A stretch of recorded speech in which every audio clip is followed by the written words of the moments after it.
Hi everyone, my name is Tanisha. This is my paper, Aunties, Strangers, and the FBI, Online Privacy Concerns and Experiences of Muslim American Women. I was supported by my co-authors, and I'm from the School of Information. So I wanted to jump right into the related work. Historically, Muslims in America have been othered, subjected to negative media portrayals, and profiled by local and federal law enforcement. There were particular upticks following 9/11, as well as the 2016 election that gave rise to things like the NYPD Muslim surveillance program. Ultimately, all these things together made it so that this was an identity that people were very conscious of and feared prejudice for. So I want to talk also a little bit more about gendered Islamophobia more specifically. Muslim women, many of whom wear the hijab, are very vulnerable to hate crimes due to the hijab being the single most visible identifier of Islam. And they're also subjected to a different form of Islamophobia where they are depicted as oppressed and helpless. Within the culture, there are also sociocultural norms, which often impose uneven behavioral expectations and consequences on women. So you can see this image right here. It's from a 2016 paper about privacy in Qatar. And you can see how privacy in Islam is intrinsically tied to ideals of modesty and family honor. And it extends beyond the personal self and affects others, including your family, extended family, and particularly for Muslim women, they carry additional responsibilities to uphold their family's reputation through their own individual actions and opinions. And the last body of work I was kind of looking at had to do with religiosity. A lot of prior research shows that high levels of religious involvement can both mute some behaviors while encouraging others.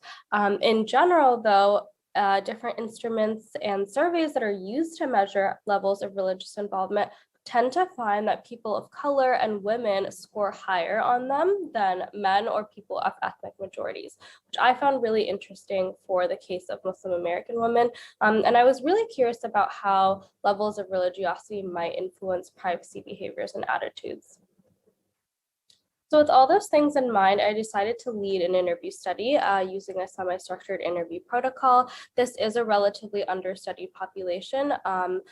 Most previous studies exploring the privacy needs of Muslim women have been in Muslim majority countries. And I was really curious about if there were any additional privacy concerns Muslim American women had because of this environmental shift. I was really interested in understanding privacy attitudes, behaviors, and preferences. So based on the related work, I chose to focus on 3 kinds of risk scenarios. First being government surveillance, then social surveillance within their communities, and lastly, online Islamophobia. So this is the average of our participants, or an overview of our participants. The average age was about 28, and we mostly had young professional women in our sample. We had some ethnic diversity, and you'll also see the CRS scale, the CRS score, which stands for the Centrality of Religiosity Scale. This I will talk about later. I was using this as a measure to capture levels of individual religiosity, but it wasn't necessarily as effective as I thought it would be. So I talked a little bit about the process, and I'd also like to now get into the findings. So I would categorize my findings into 3 kinds of layers. The first being privacy concerns are participants identified as related to their identity as broadly Muslim American. Then there were some specific concerns they held as being more granularly Muslim American women. Finally, I also identified some privacy concerns our participants shared that they believed were results of their individual practices of Islam. So for the first privacy concern or body of concerns, talking about things that they felt were tied to their identities as Muslims broadly in America, we had 2 sides to this. First being government surveillance, and second being online Islamophobia. Almost all of our participants felt that the Muslim community was subjected to targeted government surveillance, either by the US military or some other government entity. And so this was one of the scenarios that our participants felt they had the least level of control in. In fact, most of them felt safest on operating under the assumption that the government had access to everything they did or said, including in private text messages or face-to-face conversation. And this created kind of a chilling effect in our participants who didn't really have any other strategies beyond self-censorship. The second risk, online Islamophobia, was less of a concern for our participants in the sense that they adopted strategies that were successful for them, that successfully kept them from being targets of online Islamophobia. So these strategies included things like changing audience settings or making their accounts private. And they felt that they were pretty much working for the most part in keeping them from being targets. However, this did not stop them from regularly witnessing other instances of Islamophobic sentiments shared online. So now getting more into the social surveillance aspect and concerns that our participants shared as a part of their identity, as related to their identity as Muslim American women. So 100% of our participants felt that men and women within their cultural communities were treated differently and were subjected to different expectations and consequences. When we're talking about the online world, what we really saw was a very heightened scenario of context collapse in which the spaces like social media flattened their social circles and very different relationships were kind of brought into the same spheres. This made it so that many of our participants felt they couldn't be their authentic selves online and share these types of content. So you'll see the different kinds of bubbles. These are particular types of content that our participants felt if they shared and were shared to the wrong people within their community could have very bad consequences, especially of reputational harm. And the main threats in this situation or in this scenario involve religious elders, community elders, and extended family.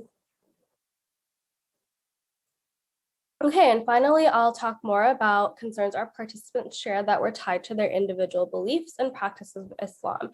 So as I mentioned earlier, the CRS scale, I was using it to get better read about our participants' individual levels of religiosity. However, I found that it was actually pretty inconsistent and not actually an accurate portrayal of the very diverse set of beliefs and practices I saw in my participants. Instead, I decided to rely more on the interview data and decided to think about religiosity in 3 different ways instead. So I thought about it in terms of frequency of intentional religious practices, failing practices, and public Muslim activism or public Muslim leadership, such as within an organization like the Muslim Student Organization. So the harms that our participants experience as a result of these kinds of faith practices depended on the type of faith categorization. So as far as veiling practices go, we had women who wore the hijab and women who didn't wear the hijab. And the women who did wear the hijab had very specific privacy concerns that were a product of them choosing to entertain that practice or engage in that practice.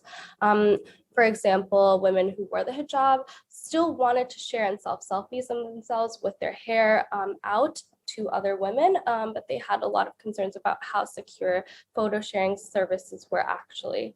Additionally, for things like public Muslim activism, there were a lot of consequences involved, included fear of negative effect on job and hiring outcomes, financial consequences, and things like Canary Mission, where people are being doxxed for being pro-Palestine activists that expose their personal information and obviously bring on threats to their physical safety and online harassment. So ultimately, based on all these different concerns our participants shared, we came up with a couple of different design implications, and I would really recommend reading the paper to see more about that. The first being maintaining boundaries on social media. Our participants felt safest when they felt there were very clear and distinct boundaries made between apps and platforms and different social media so that they could reserve some accounts for some purposes and others for others. As different companies like Meta tried to merge and create integrated ecosystems between their products like Instagram and Facebook, it's really important that we give users more granular options for audience control and visibility and discoverability settings. We also saw participants struggle a lot with getting their privacy settings to reflect their preferences. One thing that we heard voiced a lot was just a question about why privacy defaults are designed the way they are, when for our participants, they don't even care about having specific customized settings. They actually just wanted everything set to the most restrictive option on the get-go. And why not have privacy defaults set that way from the first place? And finally, I think the third most important implication is that we need to realize how important it is to partner with local and internal community organizations. So another important finding is when I asked our participants, who is it that you go to for privacy advice? Who is your most trusted source of privacy advice? They all named either a family member or a close friend who was Muslim as well. So we really need to leverage the trust that exists internally within this community by partnering with them to more effectively reach this population and educate in instances of security workshops or digital hygiene training. So in summary, this study helped us find that Muslim American women do indeed have identity-specific concerns. A lot of these concerns manifest on different layers based on the different intersectional pieces of their identity. They've adopted a lot of workaround strategies, some which are successful, others which maybe not so much, but ultimately, regardless of these strategies, they still are left with many unmet needs. That concludes my presentation. I will let my co-author Yixin take over the Q&A, and thank you so much.